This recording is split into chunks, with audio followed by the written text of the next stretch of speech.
note that if the speaker intends to give commissioners any records of any kind as part of the presentation, these records must be handed directly to the clerk of the board for distribution. Thank you, Madam Clerk, and I appreciate that. Actually sounds better live than it does recorded. Thank you. All right, I'm looking in Prosser. Is there anyone in Prosser that would like to go ahead and make a public comment? I don't see anyone in the courthouse there. Yeah. Yeah. You wanna do it now? Yeah, they want to know. Wait until we get to Kennewick, if you would. Okay, thank you. All right, seeing no one in Prosser, next would be in Kennewick. Rebecca, you're up. You just state your name and address for the record. Okay. Rebecca Olbrich from Findlay, Washington. Back in January, I'm just revisiting some issues that were brought up in January. About a 5-minute public comment. I do not have a 5-minute presentation, don't worry. And then evening meetings, my husband's kind of like wondering, do you guys not want to see him? And then the fireworks. We've suggested, or it's been suggested to change the misdemeanor of illegal fireworks to an infraction. And my neighbors are getting really nervous because July 4th is coming around the bend. That's all. Thank you. Thank you. Anybody else in Kennewick? We got all these people here. All right, so we'll move on to online. Is there anyone online that has that would like to go ahead and make a public comment?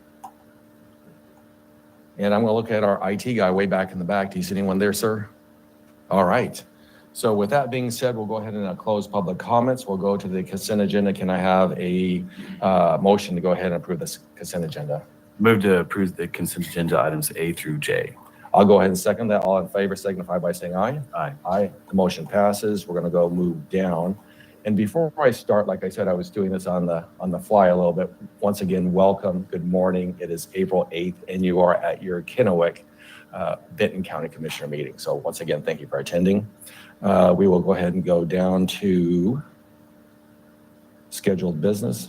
And the first one is prescribed burn project in Benton County Corps of Engineers briefing, Corps Engineer staff. And I know there's 3 gentlemen in the back, at least 3 that I saw coming up.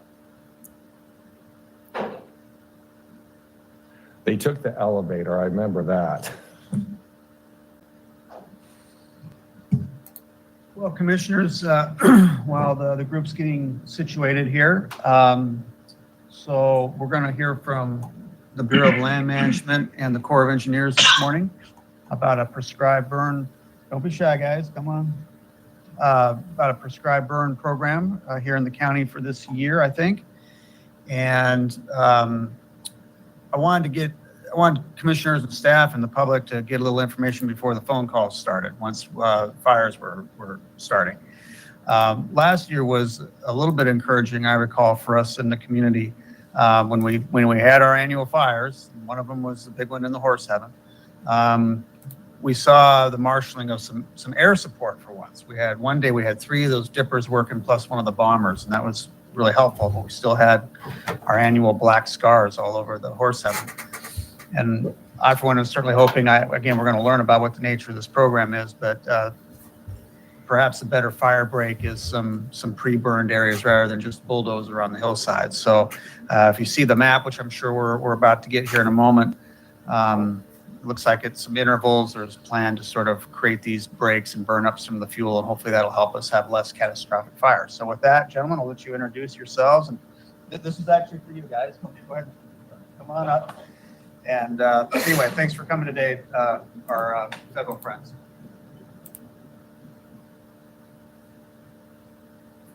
We got an extra seat in the back there. I mean, another seat if you guys want to come up, at least one of you guys. So I wasn't going to let you guys all sit back there and just listen to these guys. So good morning, I'm Brad Trumbo. I'm the Chief of Natural Resources in the Walla Walla District Office right now. Good morning, my name is Austin Whalen, and I work for the Walla Walla District as well, and I helped with the environmental compliance for this project. So. Good morning, I'm Greg Watson. I'm the Natural Resource Manager for the Tri-Rivers office, and we oversee this area. And good morning, I'm Paul Ratcliffe. I'm the fuel specialist for the Bureau of Land Management. I'll start it off. So, like it was introduced, have frequent fires in and around Benton County, but Horse Heaven Hills proper is a high frequency fire area, and it's a high priority for the Bureau of Land Management. This is our Lower Basin Fuel Breaks project is what it is called, and you can see the two main areas just to give an overview. This is the Horse Heaven Hills area. Then it involves these two parcels in the McNary area, and that's why the Corps of Engineers is involved. We're working with them since we share property lines, and in an effort to make an overall and cohesive project, the BLM also brought in private landowners and the Kennewick Irrigation District through the process of the Wyden Amendment, where the federal government can establish agreements with other entities for the overall benefit. Just a quick overview. You guys can see these random polygons. I'll zoom in a little bit to get a little greater detail. But these areas were selected here in the Horse Heaven Hills area to essentially break it up and compartmentalize it so that depending on where a fire might start, there would be a fuel break or two that would potentially stop, slow it, make firefighting more effective, but also safer for us, our Benton County partners, and the public. More or less, the Horse Heaven Hills, or excuse me, Hanson Road fire in 2023 burnt entirely from west to east here, stopping at Weber Canyon. So that was this has always been an idea, but that was our main catalyst for coming up with this project and design. There's essentially 3 steps to it. We start with prescribed burning, burn the area, follow it up with herbicide treatments to combat invasives, cheatgrass, that sort of stuff. And then within these areas, if it was needed, follow it up with native seeding of site-specific grass and forb species to not only promote like ecological function, but those species are fire adapted and used to burning as opposed to cheatgrass and tumbleweed and all those sort of weedy species. How about those other plants like rabbit brush, sagebrush? Is that something that you guys plant, or is that one of the things you would not plant? Because I know that when you get those fires, all that sagebrush just gets toast. Same thing with the rabbit brush. Yeah, and so inside these areas, we wouldn't look to plant those species, but those are outside of these areas, by keeping those fires smaller and burning less area, it would hopefully protect it and allow those species some opportunity to come back, because it can take a fairly long time, up to 30 years for sagebrush to come back and establish it. If this area is burning every other year, so it's never going to have that chance. So that's also part of it, Thanks. I wanted the public to kind of hear that, because that's where your deer and everything else, a lot of different species use that. So that's important for us. Thank you. Yeah. And so that's, the Horse Heaven Hills area. I'll zoom to the other area just to give an overview. And this is where the Corps of Engineers is involved. You can see on the map, the red area is the Corps of Engineer land, but instead of excluding them and having these goofy lines, we incorporated them to make it more efficient and cohesive project. This McNary area is another trouble area where we get kind of nuisance fires, and we want to protect this orchard area, Zirkle property. We got the railroad right here, and then the McNary Dam. So the boat launch is right there. It's a very heavily used area, but get multiple fires in this area as well. So wanted to do something in this area to hopefully keep the fires in check, keep them smaller, and then start working on the other problems like illegal dumping, shooting, and trespass, things like that. And not only BLM, but Corps of Engineers, the fire district down there are all starting to work together and come up with a solution, not only for fires, but those other sort of nuisance activities. Trying to clean things up as well. Those are our main steps, timeline.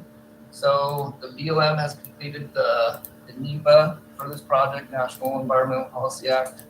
We're waiting for cultural processes to finish. And then once that clears, we would be able to implement. And then it's estimated that we would burn these areas individually, or might burn 2 to 3 at a time, but every 3 to 5 years, depending on how things grow back. So, precipitation, drought, all that's going to affect how more or less it grows every year. But we established a threshold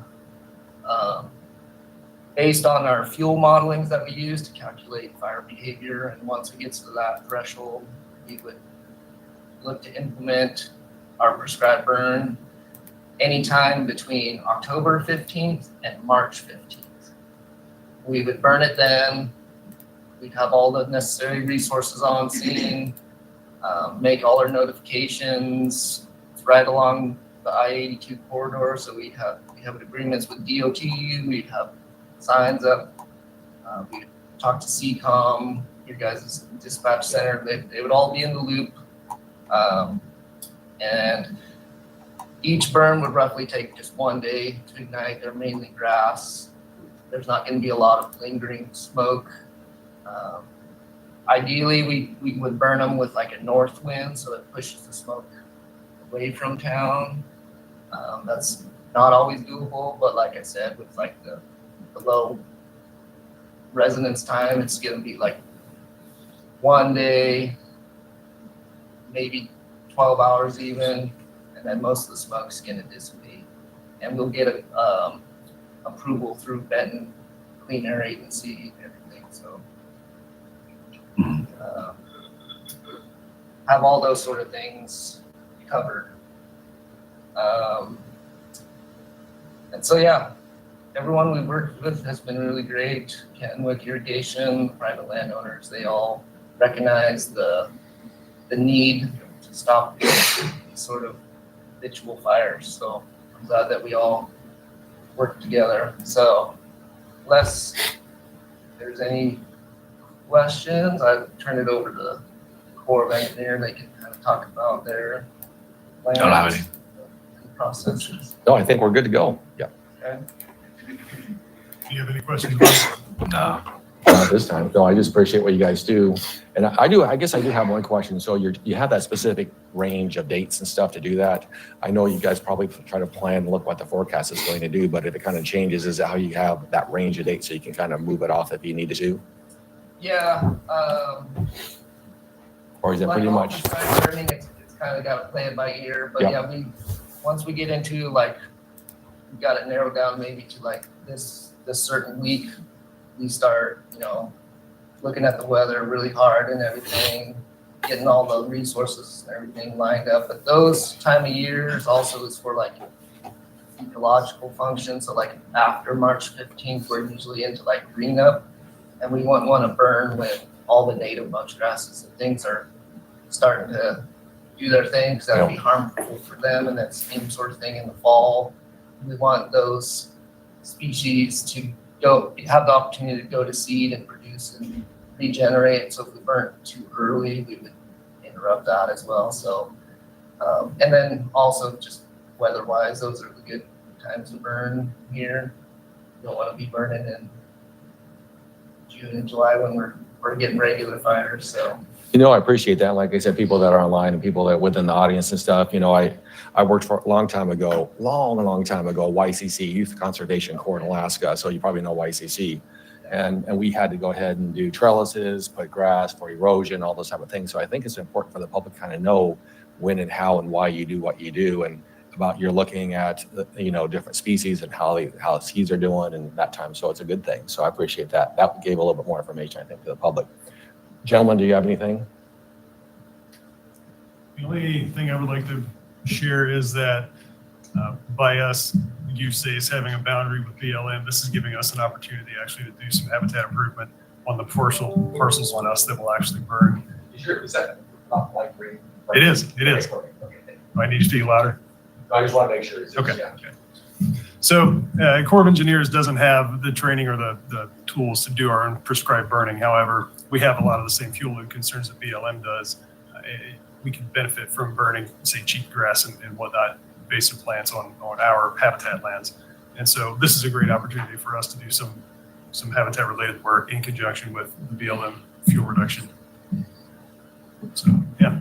No, I appreciate collaboration. It's always better. On average, what's the total, do you have a total acreage you're looking at doing? Is that something you guys figured out?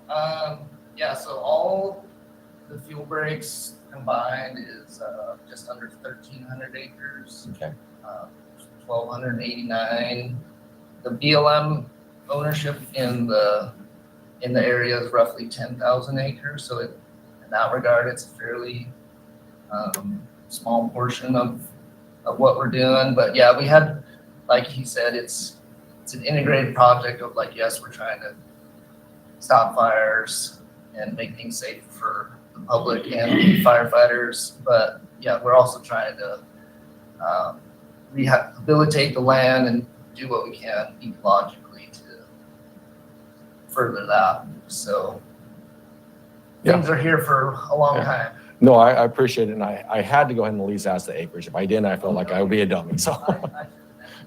And to go further into that, the fuel breaks themselves are, I'd say on average, 100 to 120 acres. A few a little bigger, a few a little smaller, but hopefully once we get going, you guys will be able to obviously see them when they're black. Yeah. As they grow back, they won't be this barren black spot on the hill anymore. It'll be noticeable. It would have lighter fuels, obviously, but it won't stay black for that long. I think we have a question in the back, but before I do, gentlemen, do you guys have any comments or any? Just want to make sure. I saw someone with a microphone back there. Go ahead. If you just stand up, that would be great. Thank you. Is this okay? Yes, it's working. Okay. My name's Mickey Chamness. I'm with the Washington Native Plant Society, the Northwest Lichenologists, and I do rare plant surveys in the state.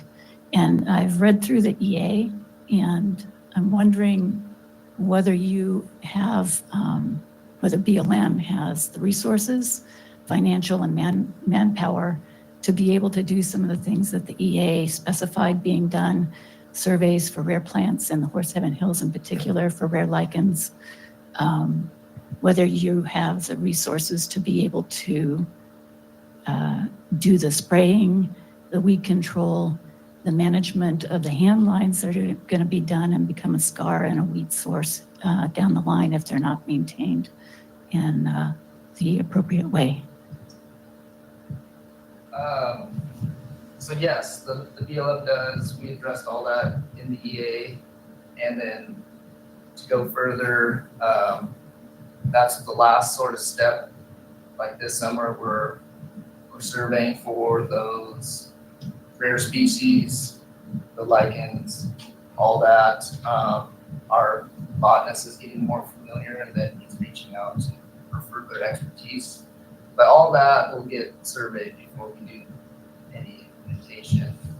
And then, like manpower wise, even if we don't have enough people in-house. We have agreements with U.S. Forest Service, Washington DNR, it's the local county fire departments through our agreements, so we can get the people if we need to. And then same thing, follow-up herbicide application and reseeding of the landmines. We wouldn't burn any particular fuel break if we didn't have the follow-up treatment or financial commitment to follow it up, because we understand the importance of, if we just burn these over and over without any follow-up treatments, it's going to make things worse. Yeah. And so we recognize that to be a successful project, all the treatments need to go together. It can't just be one and let it be, sort of thing. Thank you very much. Commissioner McKay, you have anything? No. And I know Commissioner Dillon was online. I don't see him at the moment. Anybody else have any other questions? Seeing none, gentlemen, thank you very much. Really appreciate the education, so we can go ahead and put that out on our site to inform people what's going on in the timeframes. Yeah. Thank you. Thank you all very much. Thank you.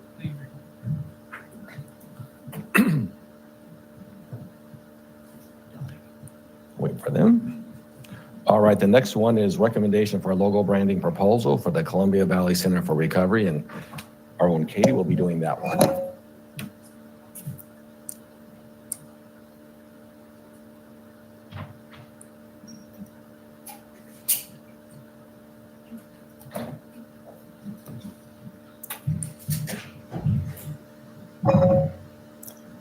Good morning, commissioners. Good morning. And then, sir, if you go ahead and say who you are. Thanks, John Roach, and I'm the Communications Subcommittee Chair for the Benton Franklin. Coalition. Yeah, well, not the coalition, Oh, okay. actually. So I'm on the Bi-County Commission, Okay. the committee that, what do we? BHAC. Subcommittee, yes. The Behavioral Health Advisory Yes. Committee. Thank you. I sometimes just get that acronym. There's a lot of acronyms. It's only been 3 years since I've been on the committee, but I'm still working on it. Thank So, you. yeah, I've been working with Katie on putting this together. Awesome, thank you. Yeah. So thank you. Yes, John's here today with me. We also have two other sub-communications committee members, Michelle Gerber and BJ Olson, who aren't with us today.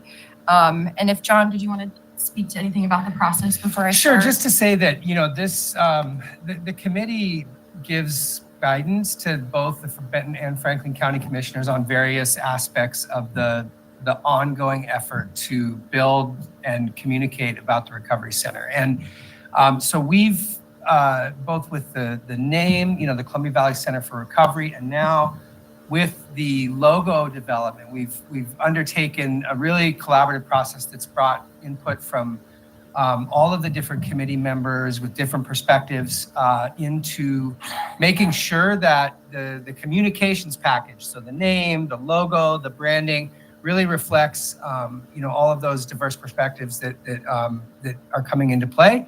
And so it's been really rewarding. This has been the most generative, bi-county process I've ever been a part of as a lifelong community member. It's been really cool. And Katie, with the logo development and the branding development, has just been fantastic. And she really was the guiding force behind getting us from concept to now here, just in a couple of months. I've been part of these processes that have taken a couple of years in other organizations with branding stuff. So it's been really good. And I think what she's about to show you is fantastic. So Thank you, John. I'll go ahead and get started, commissioners, unless you have any questions. Okay, perfect. And as John said, I just wanted to kind of first briefly guide you through the process so you knew what it was. We're not just showing you a logo for approval today at the last minute. Exactly. So we want to make sure that you're part of the process and know what that discovery looks like. So the branding framework and crafting a visual identity, it developed a committee discussion. Who are we? What do we do? What does it matter? What's our mission and vision with the Recovery Center? So really started with those discussions at entry level. The branding stages, we're currently at the review and approval, which we're bringing that forward to you today. But I'll briefly go through these, and you'll see on the slides ahead a little bit more elaborative slides. So analyze and discovery phase. We did do a local competitive analysis on other recovery centers locally, Washington State, Oregon. We also did a local competitive analysis with Columbia Valley related businesses and their branding, clarifying strategy. So bringing that all together, getting with the committee to see how is this name brought forward, the Columbia Valley Center for Recovery, what was that naming convention? And then the design and concept phase, which you'll see in the slides ahead. So some of the branding and discovery findings that we found is that the recovery center should evoke the feeling of seeking life in recovery, and how much joy and peace in recovery that can bring. So the word recovery is purposeful in the branding. It includes the patient's lifelong journey and suite of services ahead. So that's a purposeful word in the branding that we want to put forward. The words Columbia Valley, they're also purposeful in the naming convention when the committee was tasked with that. It has deep roots in our community, as you know. Evokes a sense of familiarity. So those patients that are coming into the recovery center, they feel invited and warm and familiar with the elements in the recovery center. And the naming convention and voting decision were also examined at that same state. And then some of the findings were just defining who we are. That just led to more of a discussion of telling our story, crafting our visual identity, because all of those things are connected when creating this. So this just shows you a little bit of that competitive analysis that I showed you. Not that these are competitive recovery centers. They're not local. We're the only inpatient recovery center local that will be local. But looking into Spokane, Washington, just at the branding to evaluate to make sure we conducted that. What it does is it helps to position us to gain insights, to inform our committee, to make strategic decisions on our branding going forward. And then as well as local Columbia Valley branding organizations, companies, Columbia Valley Credit Union, as you can see, one in Wenatchee for CBCH. So just making sure that we set ourselves apart is a very, very vital component of a branding discovery. The typeface, believe it or not, typeface is very important when coming up with the branding and identity. So making sure that it evokes that warmth and hope that I was talking about, having rounded edges. It's a recommendation that it should fall under suit with the Benton County Style Guide, not as a parent font, but as a secondary font. And then we also went through some concepts with adding in a serif font. So that would be new to the Benton County Style Guide. And that would also be with lightly rounded edges and appearance, as well with that warm and inviting feeling. So you'll see these different font choices on the concepts ahead. The color palette, same as fonts. You'll see businesses a lot use blue. It's warm and friendly and inviting. So making sure that we have that emotional response with our color palette. Also making sure that it is developed to represent the scenic landscape of Benton County and Columbia Valley. So with the mighty Columbia River, Horse Heaven Hills, you'll see those elements on the ahead design boards that are in the interior of the center. So making sure that we pay tribute to those natural landscapes and agricultural history in our area. That's very important for these patients as they're coming in and family members. So that celebration, abundance, and hope, and also accenting the interior.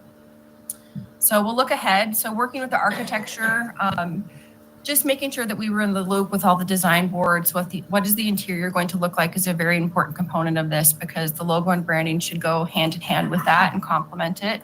So the architecture, as you can see in these boards, just provided some boards so we could discover what the center will look like, the scenic pictures that are involved, what will that peaceful recovery environment look like, what are the colors, what are the elements.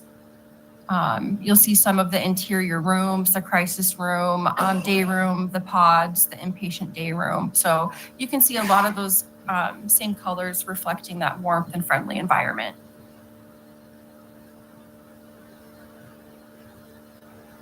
So if we go over to the Center for CVCR material board. So this is the official material board from the architecture. These are the materials that will be inside the recovery center, and then a picture, a custom print, I think, of inspiration to kind of set the tone. What I did was I was able to take the paint swatches convert those to a color palette for CMYK and RGB. So that's basically print and digital use for the logo. So making sure that we're matching those, and then proposed color palettes. Just another mood board to show you there, the Recovery Center. We're also exploring taglines. You'll see in some of the above slides, some that we kind of explored. The committee gave some feedback as to what those might be, what's important to us, what's our mission and vision. So we don't have a tagline necessarily to present to you today, but if we do get your support going forward, we would present that at a future date. So I do got a question on that. Yes. Taglines I always think are good. That's just a marketing thing and it makes people feel better and stuff like that. We're just going to be consistent. We're not going to have a gazillion of them. We're just going to have a few that hits it hard to what our message is. Is that correct? Yeah. Okay, thanks. Absolutely, that resonates. We'll have one tagline. So these are preliminary concepts that were submitted to the committee for review. So after going through the branding discovery and analyzing everything, it's a lot of work, but kind of putting those on paper to see what concepts do we want to put forward for review to see where we're at, to get a temperature check, to see if it's marking where we want to be. So I'll quickly go through these. These were preliminary concepts presented to the Behavioral Health Advisory Committee by the Communications Committee. Just a few concepts here, and you can see the icon on this one is a person, the leaves representing growth, hope, recovery, that warmth in the color palette, what it may look like on a business card. Another logo concept, this would be having CBCR prominent in the branding, what that may look like, also incorporating those 3 leaves into recovery that could be used on collateral. Can you go back to the first one again? Sure, absolutely. Yep. Another concept here, this was kind of bringing out the icon to show more of the Columbia Valley with the rolling hills and the river, but a brightness to represent recovery, what that color palette may look like. So discovering different fonts. So this would be bringing in that serif font and creating a new style. So we went through kind of a series of different comps to see where we were at and what we thought the brand would look like in different variations. This was another one thrown to the committee, perhaps taking the Benton County seal with the river and rolling hills, converting it into a leaf to symbolize growth and recovery. So I just did a few concepts that laid out that version, and then using that leaf and icons on supporting collateral. So that was one that was also brought up to the committee. And so at that point, the committee, we went back and we dwindled down to about 3 choices. So what you'll see now are the 3 final choices presented to the committee. And this was also a test, and we were ready to show it just to make sure, are we where we want to be? Is this logo ready to be voted on by the committee for recommendation to the board? And John will tell you that, yes, it was. It was. Yeah. Yeah, I mean, we followed the same voting process. It sort of designed for committees that we used for the naming process, and I think that it worked better than I expected it to both times, in the sense that the process resulted in a clear and definitive winner. Once Katie kind of took everyone through her process and the options were laid out, there was no need for a second round of voting either time, either with the name, several months ago, and now with the logo. It was a pretty clear and decisive choice to make a recommendation to the commissioners. So, And we won't leave you hanging too much longer. So this is, I know, it's creating that anticipation. I'm curious to see, I'll have to ask you which one you think it is. So this was 1A and then B. So slightly variation here would be the font. So the serif versus sans serif, introducing a new font to our style guide. So that was 1A and B. And then these were examples given to the committee of what that would look like mocked up. I'll quickly go through these, but letterhead, what a mug might look like, business card, potentially on the exterior of the building, what that may look like mocked up with this particular logo. This sign, Robert, is not the real rendering at all. I found this sign and just to make it look like what this would look like on a potential monument sign. Did that one really quickly. And then 1B mocked up as well. As well as the building. You guys are just trying to push it. Yeah, we're trying to push you. And then this was logo 2, Same thing. I'll really kind of quickly go through here, but this would be introducing that new Georgia font to the palette. CBCR would be prominent. 3A and then 3B as well. So this was the third and final choice. Pretty much the same icon used. The difference is the font difference variation between the two. So just giving a little bit of variation. So really quickly, what that would look like on a building as well. Sign. And then the final chosen was 1A. So this is the logo that we're recommending to the Board of Commissioners today for your approval and support to go forward for the Recovery Center. Commissioner McKay, any questions, comments? No, I like my, So I'm going to speak up. For my entire career in business, I've been very fussy, and you know, so in finance, it's not just finance, but we have to market. You know, with my competitors, thousands of competitors throughout the United States. So I am very big on logos, very big on marketing to get the message out. And you guys nailed it. I really think it's a good logo. You kind of steered us to that direction. Took us to got us to the water. But no, I think it's a great thing. It's pretty warm. It looks good, and I think you guys really appreciate what you guys are doing on that. You guys did a great job. So thank you guys. Thank you. And Commissioner Delvin just texted me and said he likes the final recommendation as well. He better. Perfect. Well, thank you guys for that. We have a motion, I think. I move to approve the final logo and branding identity for the Columbia Valley Center for Recovery. I'll do a strong second. All in favor signify by saying aye. Aye. Aye. Motion passes. Thank you very much for your time. Thank you, Commissioners.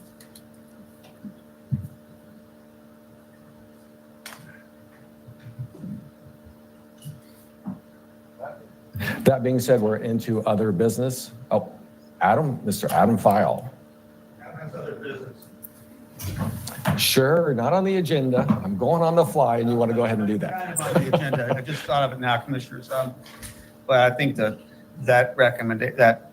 last item opens it up. I don't know if it's at the exact day, Katie, you told me last week, whatever, but we're basically at 6 months with Katie on the team. And we don't really do 6-month probation anymore, that sort of thing. But I thought this presentation and this project really capped off 6 months. I was blown away with the work that she did here. So I just want to welcome Katie and thank her. And, 6 months in, and I hope it's a long time, Katie, and welcome to the team. So. Well, I thank her all the time, and I just want to go ahead and let some of our senior staff go. You remember, yeah, we know who that pick was. I'm joking. So doing that, it's other business. I'm going to go ahead and we'll finish up at the end here. I'm going to just kind of go from eyesight here. Judge Bell, you have anything? Presiding Judge, District Court, awesome judge. I see our county treasurer, Mr. Spencer. He's waving. Anything? Nope. Any other electeds I see in the room? So I'm going to go with some staff. Chief, anything in the back? Okay. I missed one. You are hidden behind this gentleman here. We have our coroner here. Sir, do you have anything? He was blocking you a little bit. Thank you, sir. That being said, Commissioner McKay. No, I know that a couple weeks ago I mentioned about the boys and girls sports. Yes. I know that staff, we're still working on a letter, and I think that it would be beneficial if we could get something put together to where we also send it to the city, like Richland City Council, Kennewick City Council, and then eventually go throughout the whole state. Okay. Because I think that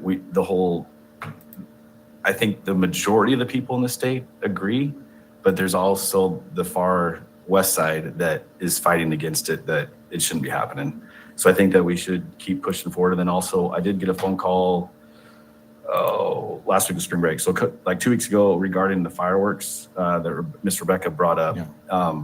I do know that I spoke with the lady, I can't remember her name, but she does have a lot of animals. And I do think that on the commissioner's side, maybe it's something that we can communicate with the sheriff's department or something, or set something up, because I do get it with fireworks going off at 3 o'clock in the morning or way earlier in the day type thing. So I think it'd be beneficial to set something up to help them out to protect the animals, because it wasn't just in Findlay, it was also in Badger Canyon too, that I did get phone calls during the 4th of July in Badger Canyon as well. What we can maybe go ahead and do is talk to the sheriff and maybe do a workshop or something like that and try to collaborate, see what they can go ahead and do. If we have to go ahead and do an ordinance, we could do something like that too. I'm going to, typically we don't do this, but I'm going to go ahead and ask Mrs. Albright, do you want to say something? Beyond the time. Yeah. It's 6 to 8 hours. Yeah. And they're illegal. Yep. We'll see if we can go ahead and talk to the sheriff's office and see if there's something we can go ahead and do and see how that would work for us. Would that work for you? Anything else? So you're talking about boys and girls sports. I've been asked this question a lot and where my stance is on it, so I'm going to kind of piggyback off you a little bit. I played a ton of sports. I was very fortunate in sports. San Antonio, Texas, played younger football, big time football thing there, and our team was first place when I was younger, and I was voted in one of the best players in that league then. Played in California. My dad was in the military, moved all around. Played a ton of baseball. Met an Olympian that wanted me to try out for the track team, and so I did that. And that's where I thought boys and girls sports, because I couldn't relate it to football or baseball because it wasn't happening, at least when I was playing. And so yesterday someone asked me about this, and I pulled up just out of curiosity. My dad was stationed in Seattle in the Coast Guard on icebreakers, so I thought, you know what? I did track there, so I wanted to see what the school record was and kind of compared to where I was. And so when I looked at that on my phone, because I was asked this yesterday at a grocery store, I was pole vaulting at a school record over there in Seattle. I also was on the mile relay team, which is a 400 meter, or back in the day it was called a 440. And so I wanted to look at what a 400 was. I was the third leg, which means I wasn't the fastest. Anchor was on that. So I wanted to see what the girls' Washington High School girls' record was for the 400 meter, and it was 51.45. I ran that in 50.1, 50.2, somewhere around there. Not the fastest guy in there. I would have broken the high school record for girls' sports. The high school record for boys is 44.69. It so bothers me. Something is wrong there. So anyway, I don't see where that fits in our sports right currently now. So I kind of stand in. We have to look at that pretty hard. I just can't see that wouldn't be fair for a guy like me. I was good in sports, but that's just wouldn't be right. So I'm with you on that. We'll go ahead and talk to Pasco as well and see what city of Pasco wants to sign off that. So I support that. The recovery center, you know, we talked about the logos and stuff like that. I know I got kind of choked up. I was speaking at the when we did the demolition. Started the demolition over there at the recovery center. I was talking about my dad and where he had some issues and stuff, a Vietnam vet, and committed suicide. So got choked up. I know the chief of police in Kennewick kind of came over, a couple of chiefs said, hey, you're just human, you're good to go. But I looked at that. I was in Olympia last week on a legislative steering committee for WASAC, Washington Association of Counties, and I was talking to a bunch of senators up there, state representatives up there, and where my hotel was, about 5 minutes away from the hill, about two miles away from where I was staying, there was a huge encampment, tent site. And it was the worst one I've ever seen. It was shocking. It was super bad. On the way coming back, there was a guy that came right by my car coming off the sidewalk, and he had 3 syringes in his hand. And you could count them. So I was shocked. And so I looked at this recovery center is vital to Benton County. It's about 42 million, I think, or so that it's going to cost us to complete that. I think that is a huge accomplishment for Benton County. We have all drug court, mental health court, veterans court, implementing everything we can do for public safety and help people within our communities here in Benton County, as well as Franklin County. It trickles all over to us. But at 42 million, I know that the state's in a $16 billion, roughly $13 to $16 billion deficit. I just looked at it, it's going to cost us 42 million. And I know when I was up there talking to a lot of state senators and state reps on both sides, they wanted me to go ahead and meet them and talking points. I started thinking, and there's a lot of homeless bills that are there. I started thinking if we just had $1 billion out of that 16 billion, and that actually went to hard recovery centers in all the counties, then just a few. The logos you were showing, Katie, those were also in California and Oregon. We didn't have a lot in Washington. $1 billion, if you divide that by 42 million, you could build a lot of those. It would help a lot of mothers, fathers, brothers, sisters, uncles, you name it. So I hope that this is an accomplishment. We get it done. It's successful, and then maybe other parts of the state can learn from it and build those in other places as well. And maybe that's a better way than those homeless camps that we saw. It was just unfortunate that I had to see that, and people have to go through that and through their lives. Let's get them off the streets, get them where they can get the help and do those type of things. So I thought that's good. Judge, I know you guys are all doing your part on those different courts. I appreciate what you guys do, and the recidivist rate on those things is super low. So thank you for what you guys do. Other than that, I know that Commissioner Delvin, can't hear, did he text anything he wanted to say? Yeah, we're going to call him an executive session. Okay. All right. So that being said, anybody else have any comments that I see staff members? Deputy Administrator, come on. Matt, Recovery Center. Administrator Jared McPherson, nope. I see the HR Director there. Anything? Greg? All right. Appreciate that. We're going to go in executive session for potential litigation. And how long do we need? Actually, we have evaluate the qualifications of an applicant. You're right. We'll do that one first. The evaluation qualification of an applicant for public employment. And that's why you're here, sir. How long do we need? About 5 minutes. 5 minutes. We'll go into executive session right now. The time is 9:50. Thank you.